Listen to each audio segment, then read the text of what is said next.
Hello and welcome to the Denver Homes Market Report. This is Ricky.schoonover, your host of this podcast and broker associate with Mode Denver Real Estate.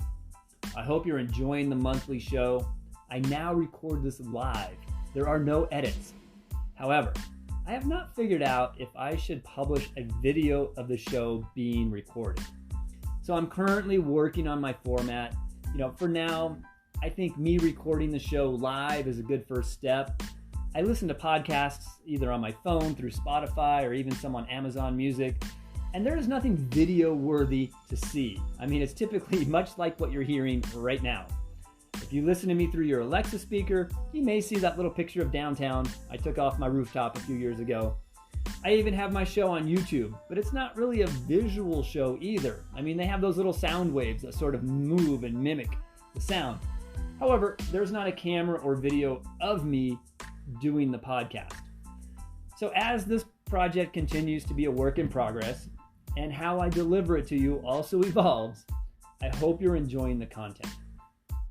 Speaking of content, last month we talked about a couple of things. Interest rates have just broke the 5% mark. That's for the first time in over a decade. However, the Feds have been meeting for the past 2 days, and today we are just now hearing, yesterday, what their plan is. And yes, as expected, they raised the basis points by 50 basis points.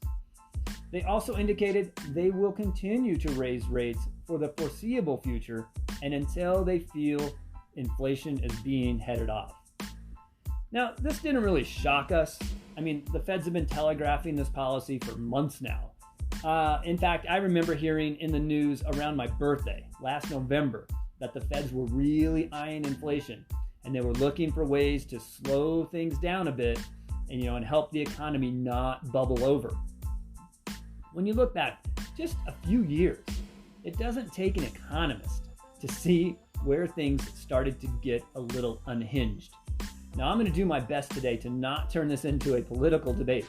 Yet, when you reduce taxes in a big way on an economy that is already in a steady recovery, we had one of the largest economic meltdowns since the Great Depression, just a little over a decade or so ago, which started somewhere around 2008, and probably around 2010 we were at the low point and had maybe even started climbing our way back up. The sad part is, when you really read the tax plan, the first major hit was that those tax cuts favored most wealthy people and corporations far greater than the lower and middle class. The other caveat is many of those cuts are set to either expire or sunset starting in 2025. So the shot in the arm, so to speak, will be coming to an end over the next few years. Then, of course, the pandemic, where again, rather than trying to target certain sections of the economy which were hit hardest, almost everyone was sent multiple stimulus checks, and even folks who did not really need it. I understand the fact that there were a lot of unknowns, and therefore the government just wanted to keep things from collapsing. But now we fast forward to mid-2022. We are dealing with crazy inflation. The oil industry is raking in record profits, and now the Feds are sort of doing this after the fact, backpedaling on the interest rates, raising them up, trying to catch up, where we were held far too low for far too long, and now all of a sudden we see rate hikes and the tightening of the bond market. So with all that, we are now seeing a sea change in the housing markets. I have sellers who are dumbfounded that buyers are not willing to pay them more, or at least the same as what buyers just a few months paid their neighbors. And the funny thing about sellers is they always think, we do, right? They always think that our house is nicer than that one down the street. Our house is nicer because it has blank. You fill in the blank, whatever descriptor you wish. The fact of the matter is, the lion's share of real estate values has little to do with the cosmetics of the home or even the architecture. The real value is the dirt and the location of that dirt where your house happens to sit. It comes down to the land much more than if the house is updated or not. Now, don't get me wrong. I do know the value of putting a house up for sale in its absolute best light. I mean, fixing the odds and ends that you have been ignoring for a while, putting up a fresh coat of paint, always a good idea. If your floors are in bad shape, they may need a little love and maybe a good professional cleaning. But beyond that, as long as everything in the house operates and is functional, if you have taken the above steps into consideration, I would then professionally stage the home, and in most cases, and from there, we would be ready to list your home, go live to the market with a high degree of success. Now, of course, if your home has foundation issues, you want to not only fix the problem, but more importantly, investigate what is causing the earth below to shift. If you have a crack in your foundation and you have that professionally sealed, that's good. But if you do not know what the cause is, you very well may find out you're missing a downspout from the roof, or maybe the downspouts there, but it doesn't extend far enough away from the foundation, so the rain and the melting snow will continue to soak into the ground in that little area near the foundation. And even though you sealed the crack, you're still going to continue to have more movement and foundation issues will get worse. So yes, there are some repairs that may really need to be addressed, and the root causes for those issues must be dealt with. But in most cases, if the foundation is solid, the roof is in good shape, cosmetic updates in most cases are going to get you the most bang for your buck. Now, if you have a home and you want to sell it, but you have a few projects that you think you need to tend to before you can sell, give me a call. Let me come out and meet with you. We can walk around the home and I'll make some notes for you. I have many different contractors in my toolbox to help my clients.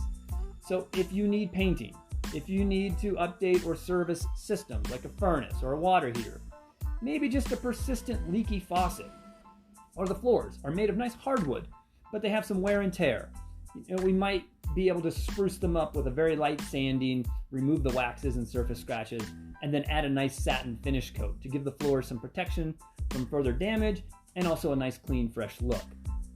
Maybe you need carpet, or you may want to lay down some of the newer LVP, the luxury vinyl plank flooring. This stuff's great. It's waterproof, pet proof. These products have come a long way since the early days of the floating floors, and they look amazing. But they only look amazing if they're installed correctly. It's kind of like painting. Anyone can stick a roller into paint and roll it onto a wall, just like anyone can clip those pieces of flooring together. However, if you do not know what you're doing, if you do not know how to prepare the surfaces for the paint, or you're not really good with the details on these floors, there are just certain jobs that will be done faster and look much better when they're left to a professional. Tragically, I have seen sellers who are very proud of their new paint job, which took them months to complete, or the new clipped together floors that they installed themselves. Their backs are hurting, their hands are sore, they've had to take days off of work, they've worked throughout the weekends. I mean, they have been working around the clock. They even bought a bunch of tools that they probably won't use much beyond this job. And they spent good money buying all the materials. And then you're doing the walkthrough and you see the workmanship is not great. The joints on those floors are not quite correct. They are not cut around the trim correctly. It looks new, the floor is there. Nothing wrong with the product, but they should have called me first. I have professionals that could have got all this work done in a few days. We could have been on the market last month when buyers were getting lower rates and they were willing to pay higher prices for the homes. The few bucks they might have saved on labor, I could have had them in contract already. They would have made money and the buyers would not have to redo all that work in a short period of time after they buy the home. It would have been done right the first time. So please, if there is one takeaway, it is never too early to call me. I do not get paid any more money if I work for you for a few days getting your house to market, or I spend 2 or 3 months with you before we actually go to market. I do not charge a retainer fee. I do not get paid by the hour. I only get paid at the closing table when we are closing your deal. I cringe when I see sellers who have been trying so hard, doing so much work, and thinking it's been too early to call me or get me involved. It's never too early to get me involved. As stated above, I can save you time, get you in touch with professionals, and in fact, I worked alongside my father, who was a cabinet maker most of his life. I then joined the Navy at age 24. After my 5.5 years in the Navy, I went back to school, became a realtor in 2003. So I have some finished carpentry skills, and I may be able to help with some of those smaller details. If I can't fix something, I for sure know someone who can help us. So if you're in this predicament and you want to sell, but that honey-do list is long, call me. I can help get you to market faster and save you some money along the way. Most importantly, we'll get the job done right so it impresses buyers rather than them, making them cringe when they walk through and seeing the work that they're going to need to redo soon. So my phone number here, 720-688-5110. Let's put the honey-do list to rest and get your home sold. Okay, well, that was a fun topic, but it's time to get to some numbers. So how many homes did we sell in April of 2021? What about this most recent, April 2022? What do you think? More homes sold this year or last year? And then what about inventory? Did we have more homes in the inventory in April of 2021, last year? Or did we have more homes listed for sale April 2022? So let's jump into the MLS time machine and take a look. So in April 2021, we sold almost 9,000 homes. Then fast forward to this most recent April 2022, we sold just under 8,000. So you may hear this and think, wow, we are in a slowdown. I mean, this year we sold almost 1,000 less homes than last year. This does have some truth to it. I do see us slowing down from last year. But that slowdown is a multifaceted, and the two biggest drivers are interest rates and, of course, inventory. In April 2021, we had 15,000 homes available to sell. However, in April 2022, just this last month, we only had 9,400 homes available for sale. So, with fewer homes to sell, it does make it harder for buyers and their agents to find the right home that will fit their needs. And then, of course, last year, interest rates were in the low 3% range, whereas today we're in the 5% range. So as rates rise, the prices of homes are coming down a little bit. It's simple. Buyers can either pay the money to the seller in the price, or they can pay it to their lender in interest payments.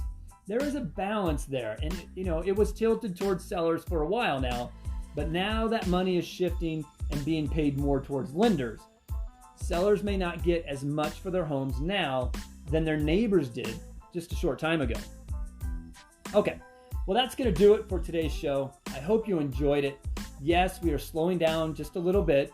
No, I do not think we are in for a crash, at least not for now. In fact, we can use a bit more balance in the market.